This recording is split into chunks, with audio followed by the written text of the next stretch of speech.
Hello, welcome to Encore. I'm Richelle Harrison Plesse. Thanks for joining us. Coming up on today's film show. The story of the Negro in America is the story of America. It is not a critic story. I'm a black man in a white... If there's too many white people, I get nervous. No. No. A bomb is a terrible thing to waste. Where is it?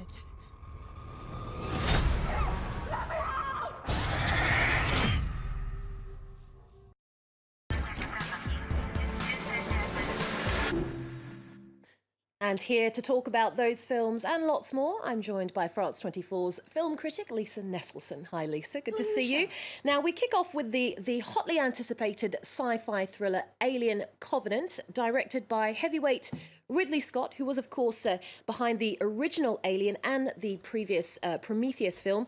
Now, Lisa, French audiences are the first to see the latest Alien. They are. It's coming out here before the UK and the US. You know, I saw the original Alien when it first came out in 1979, and I still remember it vividly. I saw Alien Covenant less than 24 hours ago, and I'm not sure it made what you'd call an indelible impression. You know, Stephen Hawking, certified smart guy, has recently revised his prediction about how long we as a species have to leave this planet. He used to say we had about 1,000 years, and recently he said, it's more like 100. I don't know if I can rack up enough frequent flyer miles in that amount of time. In the film, the year is 2104, and the spaceship Covenant is on a colonizing mission to a planet that's still 7 years away in space travel. They have 2,000 colonists and about 1,100 embryos on board, but they get sidetracked to another planet that at least seems like it's potentially suitable. Let's take a look. You've all sacrificed so much to be here, to be a part of this. It's the first ever large-scale colonization mission to go this far into our galaxy. You're making history. And everyone back on Earth is really grateful for your hard work and your courage. To the Covenant! To the Covenant! Now, for anyone who happened to miss Intro to Film Aliens in school, extraterrestrials tend to fall into two general categories. I would say smart and wise, like in the film The Day the Earth Stood Still, or ultra-menacing and evil, like in War of the Worlds. And then there are those are classics, but more recent films give us E.T., who is actually a baby, a very young alien who's sort of stranded away from home, and Alien with that brilliant tagline, in space, no one can hear you scream. So, faced with Ridley Scott's Alien Covenant, should we be screaming for our money back? Well, no. You get your money's worth. Well, you do if you go to the bargain matinee. It's well done, but it's not truly special. Although the special effects are top-notch, the human relationships are kind of perfunctory. I think I actually preferred the crew interactions in the recent space travel drama Life with Jake Gyllenhaal. The best parts of this film are definitely the scenes with Michael Fassbender, who plays a synthetic, a robot who is smart and brave, but who is also never going to die, and so has to keep himself sort of occupied for posterity. So, Lisa, why is this sci-fi thriller not so thrilling, in your opinion? Well, you know, the stories we tend to tell ourselves as humans are about survival, with the obvious subtext, give or take, Planet of the Apes or Soylent Green, that we humans are good. We're the crown of creation. The best parts of this film question that assumption. It's said that someone once asked Gandhi, what do you think of Western civilization? And he replied, well, I think it would be a good idea. Now, I'm anthropomorphizing him, but what in the world would happen if he turned on me? And, you know, these cameras that are looking at us, they're remote-controlled machines, but they may have a life of their own, and then what would we do? I don't want to think about it, Lisa. Now, from sci-fi horror to a twisted horror comedy satire on so-called post-racial America, comedian Jordan Peele from Key and Peele fame gets behind the camera for the first time.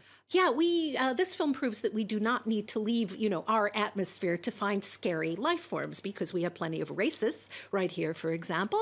The recent French presidential election, alas, proved that. Get Out is a really smart movie that sticks with you. It starts out as one thing and turns into another, but in the best possible way. It messes with your thinking. feeling. If you're smug about race relations, it makes it harder to stay that way, but it does so in an incredibly entertaining manner. Now, there's an excellent social subtext, but it is couched in a pure genre flick. Great combination. At the outside, a lone black guy is walking down the street. He's been given the wrong directions. He's just minding his own business, and he's in a white suburb, and something happens. And that something sets the tone, that if you're minding your own business in supposedly civilized society, things can still go horribly wrong. Rose and Chris are a happy young couple living together in the city. She's white, he's black. He's a professional photographer, so his job is to look at things and truly see them. They're going to drive to her parents' house in the country, where Rose's folks will meet Chris for the first time. He's experiencing second thoughts about that. Do they know he's black? Has she mentioned it? Let's take a look. When Obama was president, there was this feeling in this country that, like, we didn't want to talk about race. It was like, oh, there's a black president, so racism is done. This term post-race society kind of came around, and it was a lie. And this movie was about pointing out that even though some things may seem pleasant on the surface, there's a monster underneath. Sir, can I see your license, please? Wait, why? Yeah, I have state ID. No. He wasn't driving. I didn't ask who was driving. I asked to see his ID. Yeah, why? That doesn't make any sense. Here. You don't have to give him your ID because you haven't done anything wrong. Baby, it's okay, come on. Anytime there is an incident, we have every right to ask. Cool. Ma'am, Everything all right, Ryan? yeah, I'm good.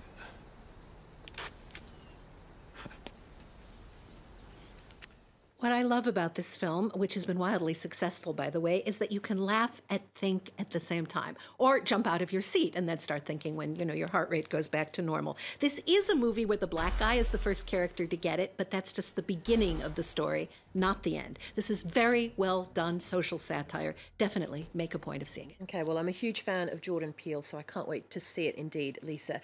Next, this Oscar-nominated documentary is also making us rethink race in America, but in a totally different way from Jordan Peele's Get Out. This is a stupendous film, far and away the most important movie we're talking about on today's show. Director Raoul Peck is originally from Haiti. He's a prominent director of fiction films and documentaries, and he's currently the president of La Fémis, which is France's ultra-elite filmmaking academy. The writings of American author James Baldwin had a profound influence on Peck as a young man from Haiti, a country of dark-skinned people with pretty good self-esteem compared to American blacks, since the people of Haiti, and we forget this, had fought and overcome the most powerful army in the world, that would be Napoleon's, and had abolished slavery way back in 1804 after the first ever successful slave revolt in history. James Baldwin started a text he was never able to finish about 3 American civil rights leaders, 3 very different men who were all murdered. Medgar Evers in June 1963, Malcolm X in February 1965, and Martin Luther King in April 1968. Baldwin's words, recited with great authority by Samuel L. Jackson, are the backbone of the film. Peck brilliantly edits together archival footage to illustrate and inform in conjunction with Baldwin's prose. But nobody spoke like the man himself. Here's Baldwin on American primetime television. When the Israelis pick up guns, or the Poles, or the Irish, or any white man in the world says, "Give me liberty or give me death," the entire white world applauds. When a black man says exactly the same thing, word for word, he is judged a criminal and treated like one, and everything possible is done to make an example of this bad nigger so there won't be any more like him. Lisa, this film insists on uncomfortable truths and really pushes them front and centre. It does. And since in the U.S., which this movie is about, we're living in a time of debased language and the absolute lack of critical thinking that tends to accompany that, it is thrilling to hear Baldwin's purposeful erudition. It's not that he uses big or fancy words, he uses the right words. And boy, does he have something to say. Baldwin was a visionary on identity, a major writer and thinker. Baldwin wrote about his realization that the supposed heroes in the movies he grew up watching say, John Wayne or Gary Cooper in a Western, couldn't be his heroes because they were slaughtering Indians, and the Indians were in the same broad category as American blacks. The black has to be sacrificed to save or advance the white man. Just as Jordan Peele stated a little earlier, the idea of a post-racial America is kind of ludicrous. The gaping wound left by slavery is still very much interwoven into daily life, and this brilliant documentary helps describe why you can make a case for the fact that racism is primarily a white problem.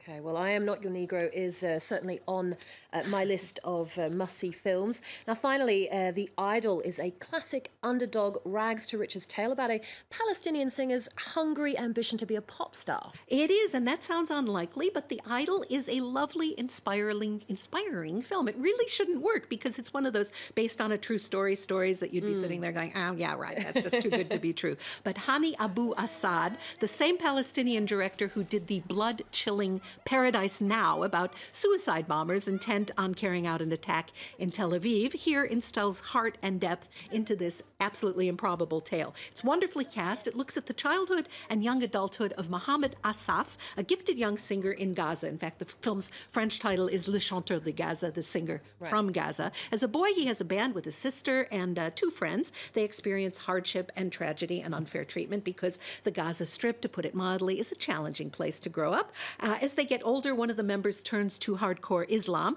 and decides music is decadent. It turns out that Arabic-speaking countries have their own garish, wildly popular answer to American Idol, which was a spin-off of the UK's Pop Idol called Arab Idol. And our young hero desperately wants to go to the auditions, but to do so, he has to make his way out of Gaza and get to Cairo, where they're being held, which is, of course, next to impossible for a poor Palestinian without travel documents. As underdog tales go, this one is as intelligent as it is touching. I really enjoyed it. It sounds good. Thank you so much for that, Lisa. So many good films to catch this week in the cinema.